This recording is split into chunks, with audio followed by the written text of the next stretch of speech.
Masechet Kiddushin Daf Nun Dalid. We're trying to explain the opinion of Rabbi Meir in the Mishnah that if you have some hekdesh item or hekdesh money that's dedicated to buying a sacrifice or for some holy purpose, and a man takes this hekdesh item and gives it to a woman and says, Harat mikudeshet li, Rabbi Meir ruled that if he does it on purpose, then the Kiddushin is valid. They violated Me'ilah, but the Kiddushin is valid.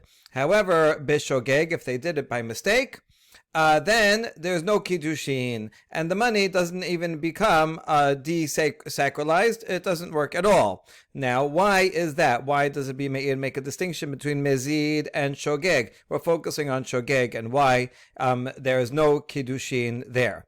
We saw the opinion of Rabbi Yochanan, who explained that it's because a woman would not want to agree to such a deal. She doesn't want to violate making kodesh into hol, which is a serious violation.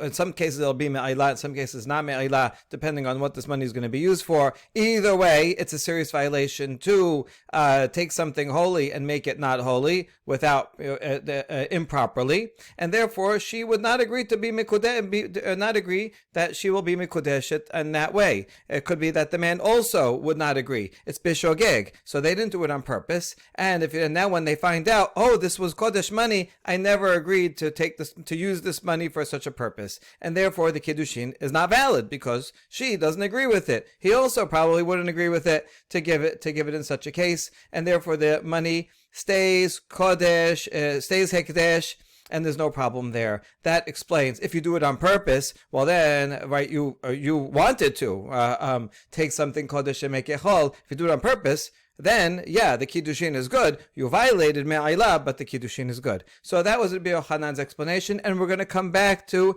Rabbi Yochanan's explanation in a few minutes, where he's going to explain, well, how is it possible that you ever could violate Me'ilah bishogeg if anytime you use it, not only for Kiddushin, but to buy something, if you asked him, you say, "Oh no, I would never wanted to have used it. I would never have wanted to commit me'ilah, and therefore the sale is invalid and it remains hekdesh. So how could you ever violate me'ilah?"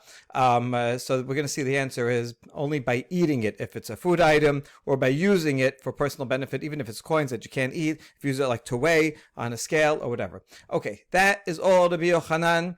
But now we're going to see a different opinion of Rav. Amar Rav, Chazanu al kol stadim, shel Rabbi Meir v'lo masinu hekdesh b'shogeg and mitchalel b'mezid mitchalel. Rav says we reviewed all of the different angles here, all of the different opinions of Rabbi Meir. We're on related subjects, and we never find a case where if you use hekdesh b'shogeg, it does not become chol. It's not it's not valid. The transaction, whatever you try to do, is not valid, and there's no me'ilah. But if you did it on purpose, then the money does become desacralized and you are chayav me'ilah. We never find any case that is analogous to this one, and therefore this one must be an exception. And so in general, if someone would take, let's say, money or some fruit that's hekdesh and give it to a woman and try to do kiddushin with her,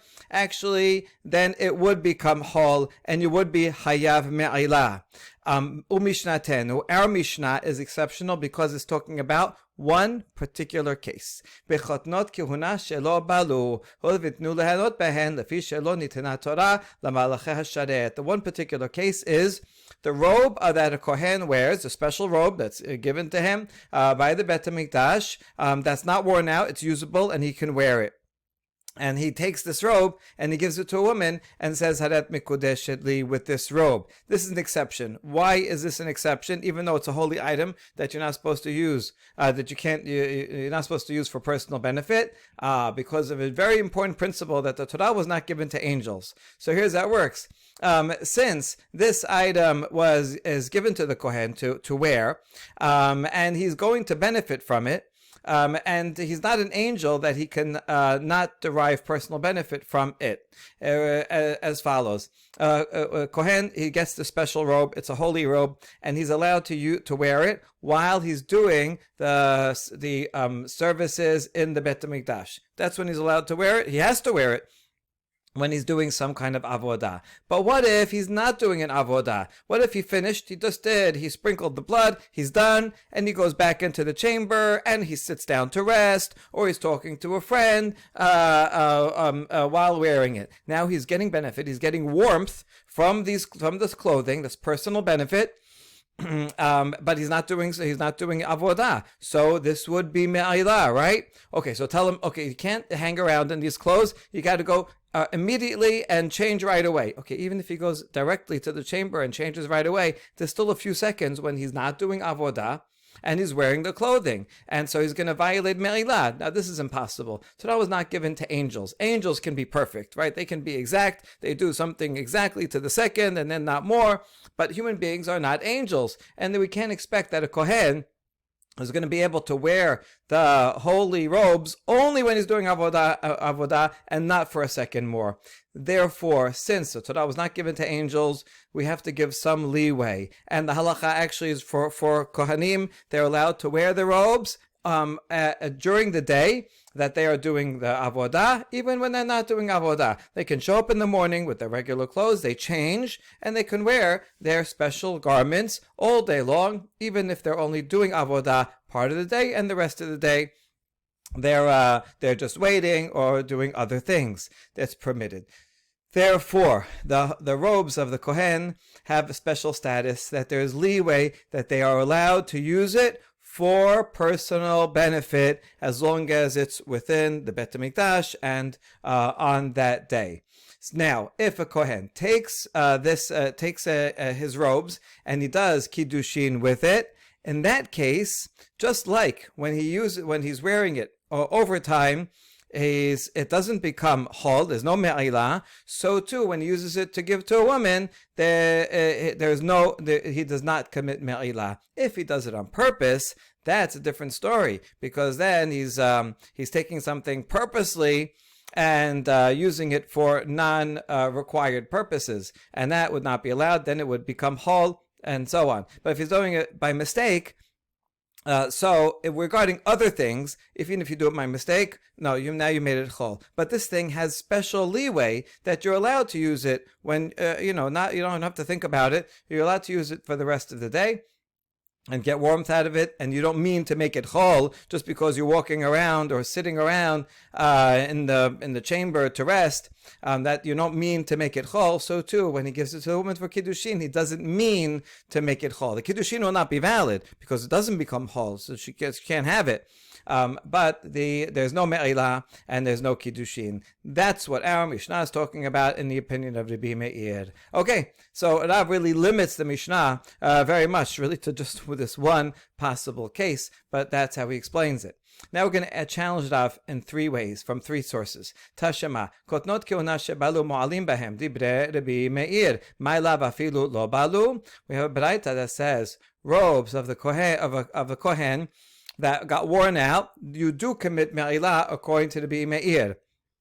In other words, even though they're worn out, and you might say, well, they have no use anyway, no one can wear them, still they retain their kedusha and you cannot use them.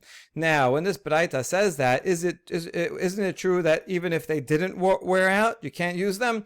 The point of the braita is that even if they wore out, and you're not usable, still they're holy. And so certainly if they didn't wear out and they're usable, also you would commit me'ilah. And this is the opinion of Rabbi Meir. So it doesn't just show that there is me'ilah regarding when it comes to robes. And since there is me'ilah regarding robes, if a Kohen would use this for kiddushin, it seems that he should be liable, even b'shogeg. And we say, lo balu davka. No, this braita is saying specifically when they wore out, because when they wear out, then now they still retain their kedusha, but now they're not wearable. So there's no more leeway for a kohen to use it when he's not doing avodah. Since there's no more leeway, so now the kohen cannot use this at all, not for any reason. If he goes ahead and uses it by mistake and does Kiddushin with it, then it becomes desacralized. He is chayav me'ilah, and the Kiddushin would be valid. That's true if it wore out, but he said our Mishnah is talking about shelo balu shelo balu, if they didn't wear out, when they didn't wear out, so he's allowed to wear them. He's allowed to wear them during avodah and also not on the same day, not during avodah. So therefore, he has leeway to use it. And so when he uses it for Kiddushin, he doesn't mean to make it non-sacred, and therefore it's not Chayav Me'ilah, and the Kiddushin is not good. Good, so we answered that question. The second question against Rav, Tashema, Mo'alin b'chadatin ve'en mo'alin ba'atiken debre Rabbi Yehuda. Rabbi Meir omer mo'alin af ba'atikin. Rabbi Meir omer mo'alin b'shiyarei halishka. This comes from the laws of shekalim, where you have the shekalim that are given, you can give them any time of the year. Usually they give them an Adar.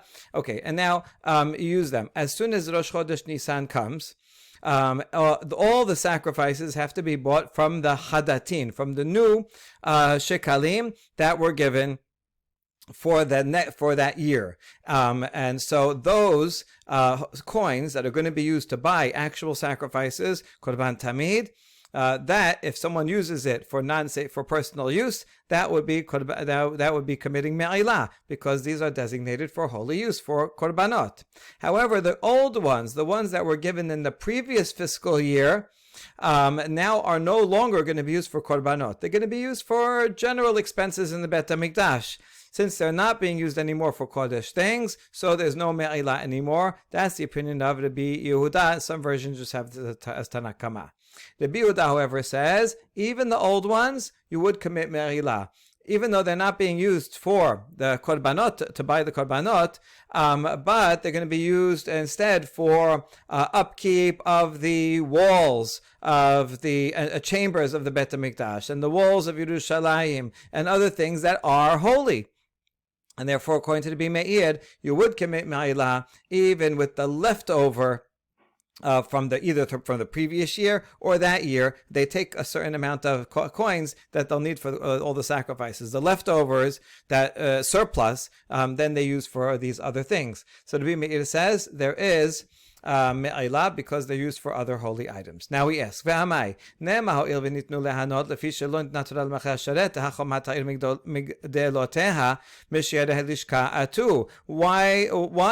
one commit me'ilah with the old ones? Why don't we say that since there is permission, there is leeway, just like there was leeway with the robes that the Kohen wears, so too there is leeway for these coins that are going to be used to rebuild or fix the walls of Jerusalem. Because again, here we apply the principle that was not given to angels, and the walls of Jerusalem and its towers, their building and repair come from Shiyad Halishka, from the excess money. Now, it's impossible that no one's ever going to get benefit from the walls. If you sit on the wall or get shade from the wall, then you benefited from it. So there has to be leeway. We know that because the Mishnah Shekalim says, "Nitnan chomata migdeloteha kol sorchei ha'ir ve'uba'in mishiyadei halishka." The repair of the walls and the chambers and anything that's required in the city of Yerushalayim comes from the extra. So all this is the question. According to the Rabbi Meir, you told me that if I take if the Kohen takes from his robes, which he has leeway to use for personal use within boundaries, and he does Kiddushin, since he can use it, so therefore, if he does Kiddushin with it, it would be, he would not commit me'ilah, because he's allowed to have personal use from it, right, to some extent. Now, if we follow that logic, then that should be the same here, that Rabbi Meir should say that the extra coins, or the old coins, that are used not for korbanot, but for the fixing of the walls, that should be the same thing, because there is leeway that you're allowed to use the walls and still, even though they are holy, according to Rabbi Meir, they are holy, but you're allowed to use them. And so therefore, it should be that if you would use the walls, you're not chayav me'ilah, and therefore if you take the money that is designated for fixing the walls, also you should not commit me'ilah. So how do we explain this contradiction? And the answer is Lo tema Rabbi Meir ela ema Rabbi Yehuda. In fact, we have the wrong version of the names here in this baraita. Don't say Rabbi Meir over here, but rather leave the first opinion as Tanakama. That's just Tanakama. And then Rabbi Yehuda says Mo'alin af ba'atikim. There is me'ilah even in the old ones, and that's not Rabbi Meir's opinion. Rabbi Meir would say that one does not commit me'ilah with the old ones. So you actually have to switch around the opinions. The new ones, are you going to be used for korbanot? That yes, but the old ones that you can be for Yerushalayim, there's leeway there, and therefore it's okay. And that would be the opinion of Rabbi Meir. Rabbi Yehuda is the one that says that even for old ones, you would be chayav me'ilah. Okay, we solved the second problem. Now, third challenge to Rav. Tashema detanya, Amar Rabbi Yishmael bar Rabbi Yitzchak, Abnei Yerushalem shenashru mo'alin bahen divrei Rabbi Meir. So here it says that stones from the walls of Yerushalayim that fell out, and then you're going to put them back eventually, and you use them for your own purpose. You sit on it. You commit me'ilah according to the Rabbi Meir. Why? We just said that since there is leeway to use them, because impossible, we're not angels, and you're going to end up putting them back, and the people are going to use them. So this is the same as the coins. And so, therefore, it should be that you do not commit me'ilah with the walls, with the stones from the walls of Yerushalayim. How can you explain this? And again, here we say Lo te'ema Rabbi Meir ela ema Rabbi Yehuda. This we have got the wrong name in this braita. It really should be Rabbi Yehuda. Okay, so Rabbi Meir is good. He says once there's leeway to use something because you're not an angel, therefore once you have leeway, you don't commit me'ilah if you use it b'shogeg. And Rabbi Yehuda is the one that says that if you use it b'shogeg, you are hayav. That would fit with Rabbi Yehuda's opinion in our Mishnah, who says that if someone uses hekdesh b'shogeg to do Kiddushin, the Kiddushin is valid. Kiddushin is valid means that it becomes desacralized, and that means you do commit me'ilah.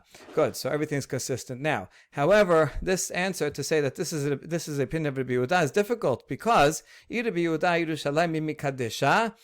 If you say this is Yerushalayim, then you're assuming that the city walls of Yerushalayim are holy.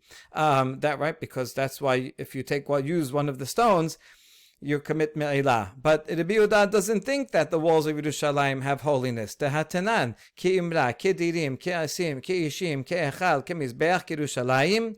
Rabbi Yehuda omer, kol am Yerushalayim, lo amar kelum. This is Mishnah in Masechet Nedarim. If you want to make a vow and say something is prohibited to me, you could say, I make a vow is prohibited to me. Or you can say, this food here is going to be like a lamb. And he means by that a lamb of the Korban Tamid, which is Korban, and you cannot use it. Or Kedirim, like enclosures. He means the enclosures where they keep the pen, where they keep the animals for the Bet HaMikdash that are designated as Korbanot. Ke'asim, like the logs that are placed upon the Mizbeach, ke'ishim, like the fires on the Mizbeach, kehechal, like the sanctuary itself, kamizbeach, like the altar. All these are holy things. So if you say this apple here should be like the Mizbeach, then that enacts a vow. Ki Yerushalayim, if I say like Yerushalayim. So you see that according to Tanakama here, Yerushalayim is holy, and so you can use it as a pointer when you're making a neder. That was all Tanakama. Rabbi Yehuda says, if you say Yerushalayim, you said nothing. He agrees with the other things that they're holy, but if you say this is Yerushalayim, this apple is Yerushalayim, then it's as if you said nothing. There is no vow. So you see, Rabbi Yehuda does not think that Yerushalayim is holy. Now maybe you'll ask, maybe the problem is that he didn't say it's like Yerushalayim. He just said this apple is Yerushalayim, and that is not a grammatical sentence, right? It would be the same if you said this apple is a mizbeach. It's not a mizbeach. You have to say it's like, meaning it's prohibited, like Yerushalayim. Maybe the problem is the syntax error.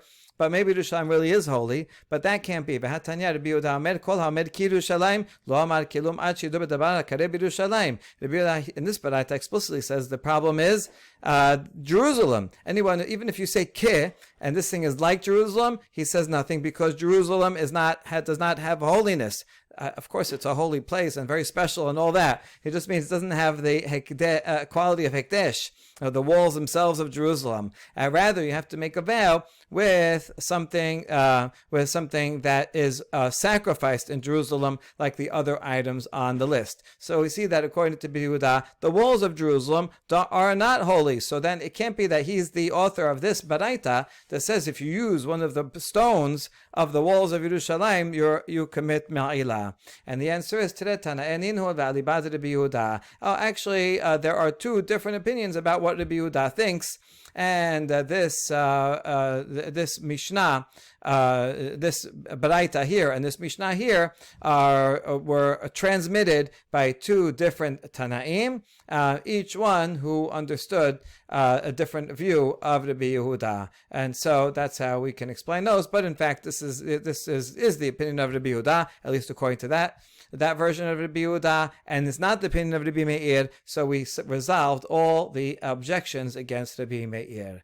Now we go back to that opinion of Rabbi Yochanan, who said that Rabbi Meir would apply his law across the board, not just to tunics of Kohanim, but rather to any item, because we assume that a woman would not want to violate Hekdesh in order to get married. So she rejected it, and there's no violation of Hekdesh, and that's why there's no Me'ilah when it's done by mistake.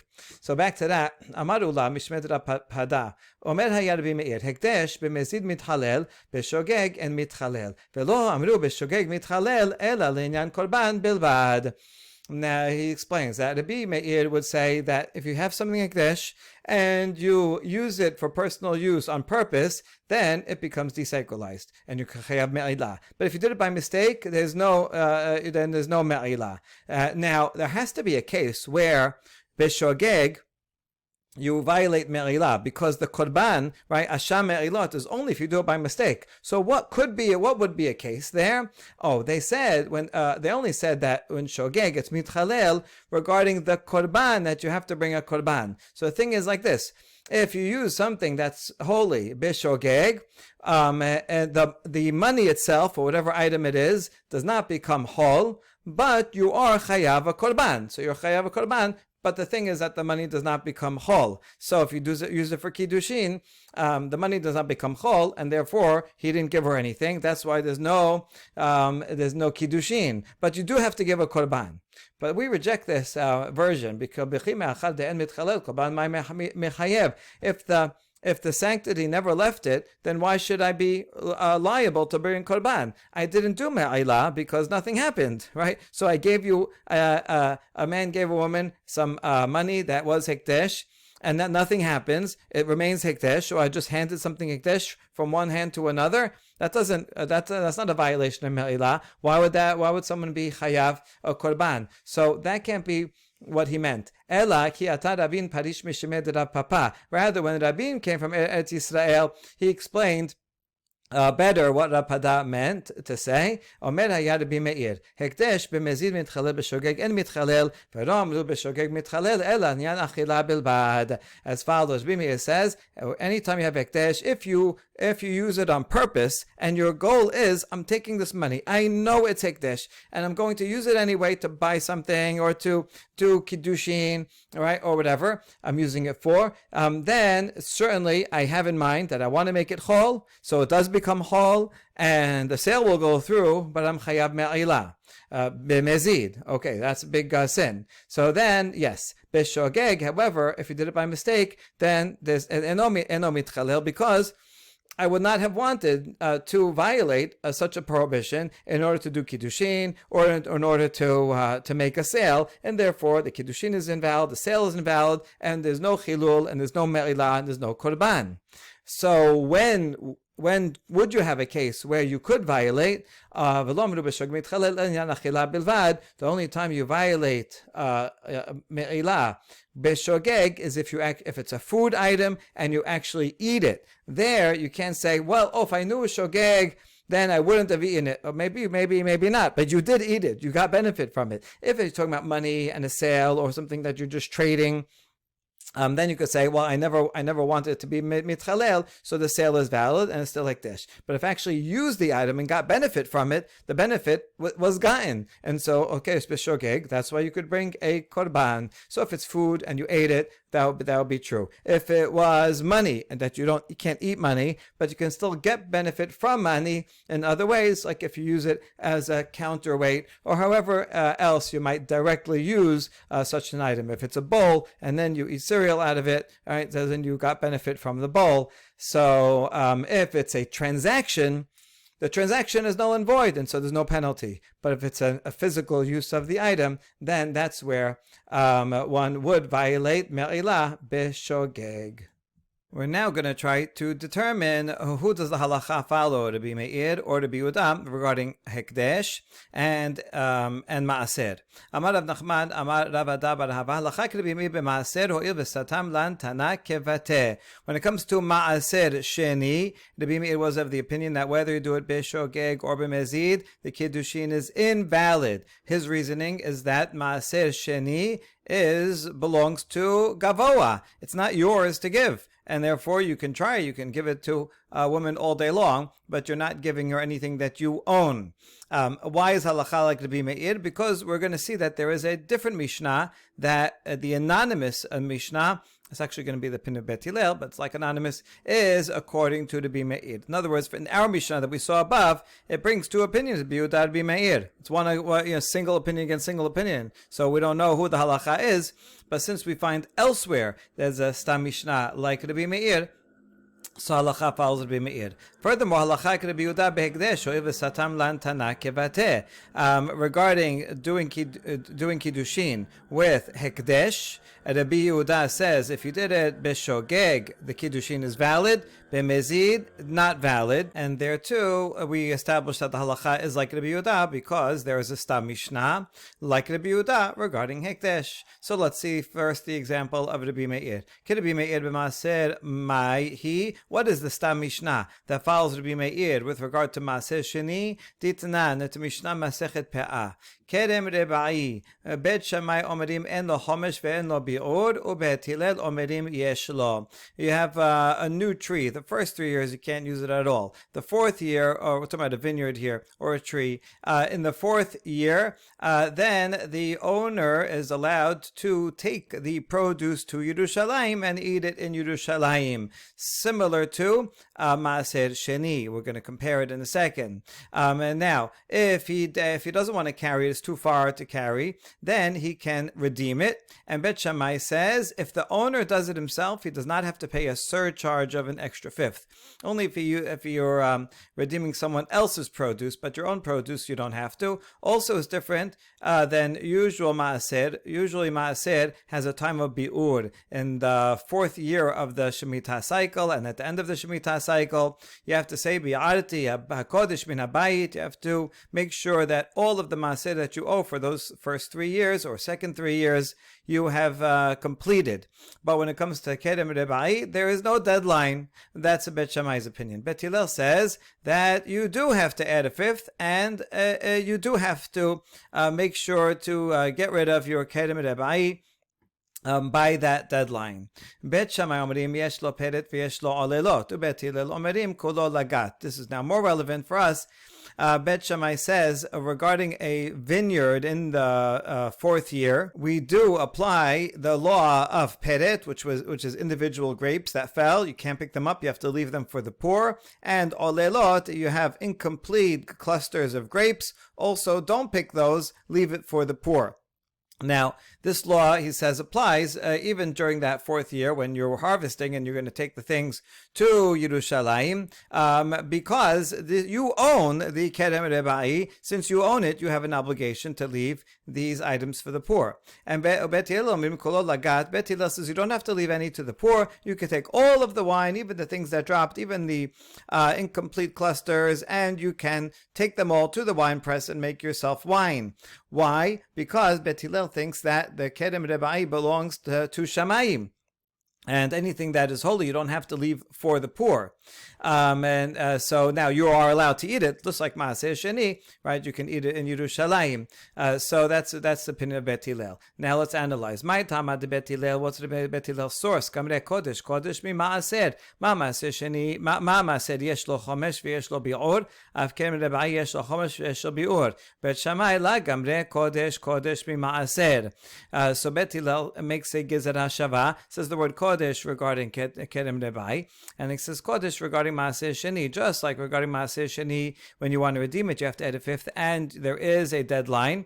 So too, Kerem Rebai, also you have to add a fifth, and there is a deadline. You have to add a fifth if you're going to redeem it, and if you do it by a certain date.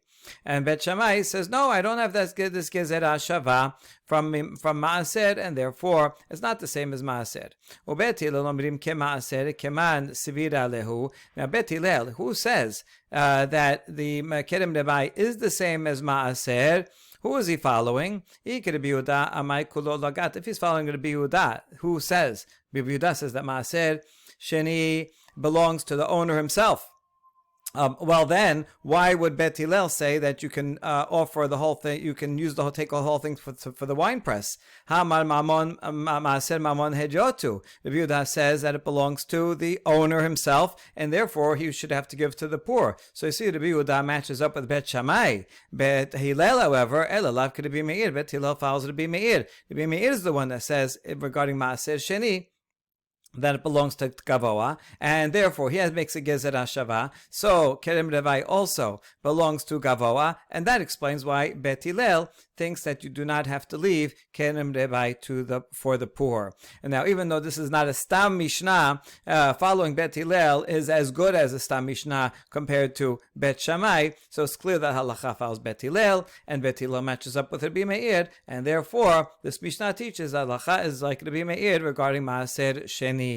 Okay, so that's conclusive for now. We're going to bring a few other examples of Stam Mishnah that seem to follow Rabbi Yehuda regarding Maaser, so we'll deal with that in a second. But first, Rabbi Yehuda beHekdesh Mahihi. We want to see an example where, regarding Hekdesh, a Stam Mishnah that follows Rabbi Yehuda, who says that Mezid, if you use Hekdesh on purpose, Lo Kidesh. Ditanan, Shilach Biyad Pikeach. Rather, actually, this is going to be an example of that you use Hekdesh Bishogeg, and it does work, and that it would be Kiddushin, because it does become sanctified, and there is Me'ilah. Bishogeg, Hekdesh, there is Me'ilah. That's what we're going to prove from here. This is a Mishnah in Me'ilah. Ditnan, Shilach Biyad Pikeach v'nizkar ad shelo higia etzel chenvani. A temple agent has some money that he thought was just regular money, and he sent someone to the store owner and to go and deposit it with the store owner. Chenvani ma'al lichsheyosi. Now, in the meantime, the messenger, they realized, oh, this was Hekdesh money. Because they realized it, so now they are patur altogether, because they were withdrawing the messengership. But the money already got to the store owner before they got a chance to tell the store owner, hey, don't use that. And the store owner goes and uses it. So he is using this money when he spends the money. He is chayav me'ilah, even though this is bishogeg. So you see, this is a Stam Mishnah, and it says that someone who uses Hekdesh money, bishogeg, is chayav me'ilah. So there you go. That's the source. Now we're going to question the previous one regarding halacha is like to be me'ir. Yes, you brought a Mishnah that said that Bet Hillel is follows Rabbi Meir. That's a good Mishnah. But look at this one. I have the opposite. Rabbi Yehuda Maaser Milo Tenan. Don't I have a Mishnah that follows Rabbi Yehuda in the case of Maaser Sheni v'Hatenan? Podeh Maaser Sheni Shelo Mosif Alav Homesh. This everybody agrees. If you redeem your own Maaser Sheni, then you have to add a fifth. That's Bet Hillel's opinion, as we saw. But then it says Ben Mishelo Ben Shenitan Lo B'Matana. Whether it was yours to begin with or someone gave it to you as a gift. That's the end of the Mishnah. Now, what does it mean? How can you give a gift of Maaser Sheni if you don't own it? If we follow Rabbi Meir, that Maaser Sheni belongs to Gavoa, I can't give you a gift. If I have this Maaser Sheni, I mean, it's from my property, but I separated it off as Maaser Sheni, and now I give it to you as a gift. That's not a gift. It belongs to Gavoa. I can't gift you something that I don't own. So this Mishnah cannot follow Rabbi Meir. Therefore, it's evident that this Mishnah follows Rabbi Yehuda, but Maaser Sheni is owned by the farmer. Since I own it, although I have a restriction that I have to eat it in Jerusalem, still I own it, so therefore I can give it as a gift. So doesn't this prove that Stam Mishnah here is like Rabbi Yehuda? We answer, Lo le'olam Rabbi Meir. No, this Mishnah could be Rabbi Meir, and we're talking about a case where I didn't separate it first, the Maaser Sheni first, and then give you the Maaser Sheni. Rather, I gave you tebel produce. I gave it to you as a gift here. This, by the way, this is tebel. You're going to have to separate it yourself. And we're following the opinion that says that the gifts that belong to, whatever, a Kohen Levi, or that you have to give to the poor, or that you have to take Jerusalem, that were not separated yet, it's as if they are not separated. As we don't say that the Maaser Sheni is embedded in there, it's mixed up, but I just have to separate it to decide which one is going to be Maaser Sheni and which grains are going to be not. No, we don't say that. We say that it's now tebel. There is no Maaser Sheni here. Therefore, I own it completely, even according to the Rabbi Meir, and then I can give it to you. Only then, when you separate it, then that Maaser Sheni becomes Maaser Sheni and belongs like Gavoa. So I can explain this Mishnah even according to the Rabbi Meir. All right, now we're going to try again. Tashema hapodeh neta revai shelo mosif alav hamishito ben bishelo ben mish shenitan lo b'matana. This is the same idea. It's just that it's regarding Neta Devai, which we compare to Maaser Sheni. Someone who redeems Neta Devai, again, the fourth year, fruits or grapes that you have to take to Jerusalem. And if I redeem it myself, I have to add a fifth. Whether it's mine, whether it was given to me as a gift. Now, what do you mean given as a gift? According to the Rabbi Meir, can you give a gift of Gneta Revai? We learned the Gezer HaShavah. So just like Maaser Sheni belongs to heaven and you can't give it as a gift to someone else, so too Gneta Revai belongs to heaven and you cannot give it as a gift. So this Mishnah doesn't make any sense. What do you mean that was given as a gift? Ela lav Rabbi Yehuda. Rabbi Yehuda thinks that you can give Maaser Sheni as a gift. He also thinks you can give Kemer Debai as a gift. Both of them belong to the owner. And so therefore this Mishnah is a Stam Mishnah and proves Rabbi Yehuda regarding Maaser Sheni. So we say, no, Le'olam Rabbi Meir, Hacham Heskenan, Kekon Dehib Keshehu Semadar, Odala Kerebi Yoseh, Damar Semadar, Asum Mipnei Shehu Peri.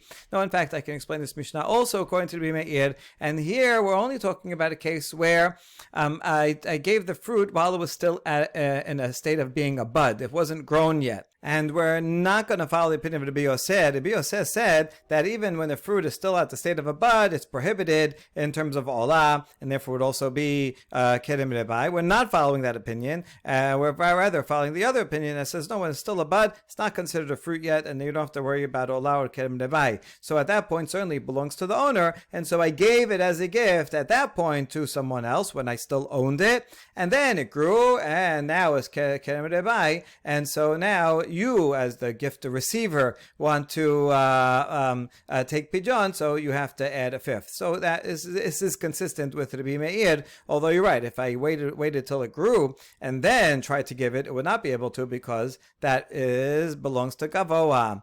Tashema, yet another challenge along the same lines. Mashach emenu maaser besela velo speak liftoto ad she'amad bishtayim noten sela umistaker besela.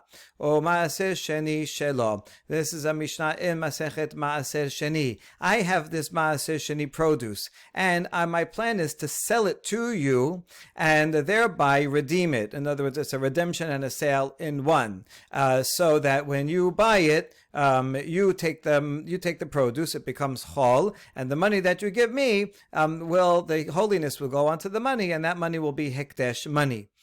Okay, so this is what we do. Here's the thing. Whenever we make a transaction between two people and I want to sell you something, transferring the money does not effectuate the sale, but rather pulling on the item effectuates the sale when it comes to people making a transfer of movable items. However, when it comes to hekdesh, then transfer of money is what effectuates the transaction, not the pulling of the item. So here, this will make a difference, because here, you as the buyer pulled on the maaser sheni, and we agreed that you would buy it for one selah. And fine. And so now you pulled it. So in terms of the normal, if it was a monetary transaction and I own it, then you would own it from now. But you didn't give me the money yet, and by the time you gave me the money, now the price went up. The market price went up, and now it's worth 2 selahs. So what's the law? The law is you only have to give me a selah. And the other selah is your gain, is the buyer's gain, right? Now you got some produce that's worth 2 selah, but that was the agreed upon price to begin with. And the maaser sheni also belongs to you, the buyer. Now, so maneh, who would be the author of this Mishnah? Ilem Rabbi Meir, amai mistaker beselah, v'natan et hakesef v'kam lo, amar chamana. If we follow Rabbi Meir that this produce, that maaser sheni belongs to heaven, so I have this produce, I separated maaser sheni. It actually belongs to heaven. Now I am you're gonna buy it. Buying it basically means you're redeeming it. Now, redemption of something that is hekdesh, that transaction only follows through when you give the money. You didn't give the money right away when it was worth a selah. You only gave the money when it went up, when the price went up to 2 selahs. Therefore, you should have to give 2 selahs, right? But Mishnah doesn't say that. Ela lav Rabbi Yehuda. The Mishnah says that the transaction is effectuated by you pulling it. That means that we're considering it as if it's my property, and when we do a transaction of movable items between 2 regular people not involving hekdesh, then the transfer is effectuated when you pull it. So here you pulled it, so now it's yours. That's it. And since the transaction is completed, the amount of money is that original amount of 1 selah that you give me, and the selah is hekdesh. That's the process of redemption. But basically, it already becomes redeemed at the moment that you pull it, because it belongs to me as the farmer. I own it. I just have to have a restriction that I have to bring it to Yerushalayim. So you see that this Mishnah follows the opinion of Rabbi Yehuda. So now what are you going to do? Le'olam Rabbi Yehuda v'hacha chadstama v'hacha terestame. As you're right. Okay, this Mishnah is in fact going to be the opinion of Rabbi Yehuda. But on the other side, for Rabbi Meir, we have 2 stam Mishnayot. Now, we only saw one of them, but that one that we saw, that was quoted from Masechet Maaser Sheni, is actually repeated in Masechet Eduyot. In fact, it's not only repeated once, it's repeated twice. It's also in Masechet Para. But it's enough that we have 2. So it's 2 against 1. We have one Mishnah that's repeated twice, that says that stam halacha is like Rabbi Meir, and we have only one stam mishnah that reflects the opinion of Rabbi Yehuda, and that's why 2 against 1. Now we don't accept this. V'istama davka mali chad stama mali tres stama. Hold on. If something is true, then it doesn't matter how many times you say it. Saying 1 plus 1 is 2. It doesn't make it more true if I say it 5 times or 1 time. It doesn't make it any more true than if I say 2 plus 2 is 4, but I only said that 1 time. So what's the difference? If I repeated the same mishnah 2 times, 3 times, it's still a stam mishnah. Fine, halachas like stam mishnah. And even though the other one, I only repeated it once, well, it doesn't matter, right? The principle is halacha ki stam mishnah. The principle doesn't say, oh, if you say it 3 times, 2 times is better than 1 time.